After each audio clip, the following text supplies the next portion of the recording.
Hey, welcome to Hanger Z Podcast. I'm your host, John Gray. Back for episode number 2. I guess it's 1.2 with GPMS, Todd Powers, and Ronnie Ries. How you guys doing? Doing great. Really Thanks. Yeah, it's good to have you guys. And we got Jeff with us. How you doing, Jeff? I'm doing well, John. How are you? I'm good, man.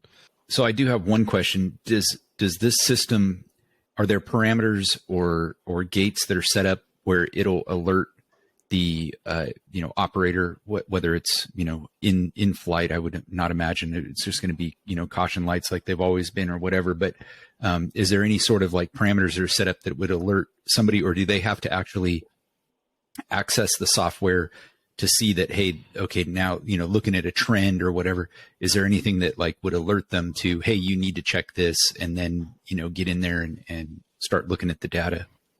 So maybe I'll just walk through like the experience that happens when you have our system installed, right? So every day you go up and you make your flight. As Todd was saying, as you're making your flight, the system is doing all the measurements automatically. It's understanding the vibration all the way down to the, again, subcomponent of the bearings, and it's doing that all the time during the flight. As you land and as you go into flight idle, and within 2 minutes of shutdown, as Todd was saying, it uploads all that data to the cloud. As soon as that's done, you get a text message or an email alert saying all your data has been uploaded. If there's something that was wrong or something that you need to take a look at, it'll send you a different alert to either you or anybody in your organization that you want to have access to that data, right? So it doesn't have to go to everybody, just maybe it's your DOM or whomever. It sends them a text message or an email alert saying, hey, there's something trending here. You need to go take a look at that.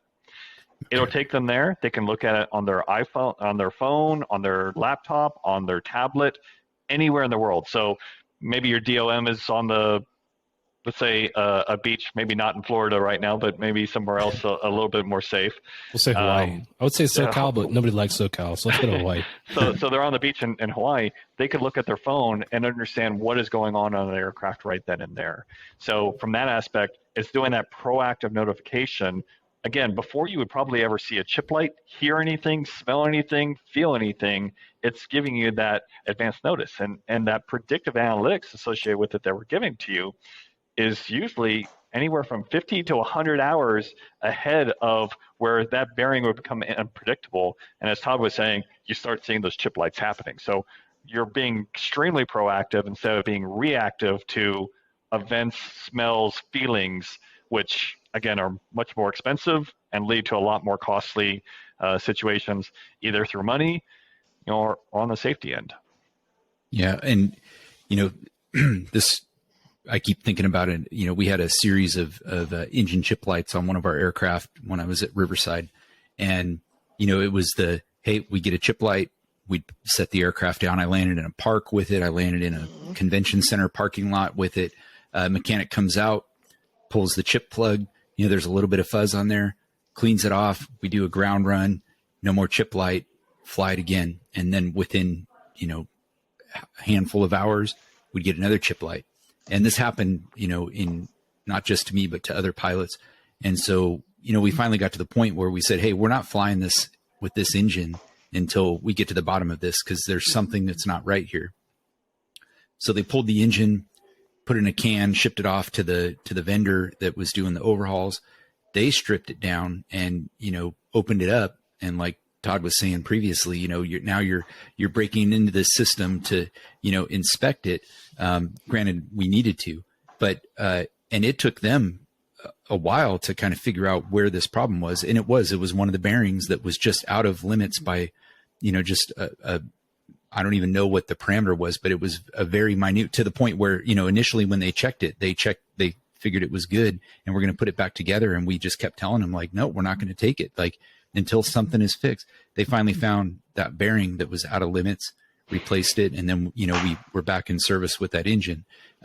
So this system obviously is going to eliminate all of that, to the, where it's basically doing all the troubleshooting for you. You don't have to sit there and dig around, mic and everything out, trying to figure out where this, problem is. So I just see the cost benefit is through the roof having a system like this where you eliminate all of that. and you're not landing in parking lots and everywhere else all the time. Yeah. And, from your situation, Jeff, where you may have a patient on the back of your aircraft, right? When that chip light comes on, I mean, you're already within the golden hour usually when you set up. Now, what do you have to do? Get another ambulance or another aircraft to help come up and pick out that patient, right? And I think that's the difference between, again, being proactive in your maintenance versus reactive of something happening. Would you rather know ahead of time that something is going to fail 50 to 100 hours ahead of time so you can have a backup aircraft or have those parts already on order so I need to go down for maintenance, but I can help kind of schedule those unscheduled maintenance events well before you would ever know that from your feelings.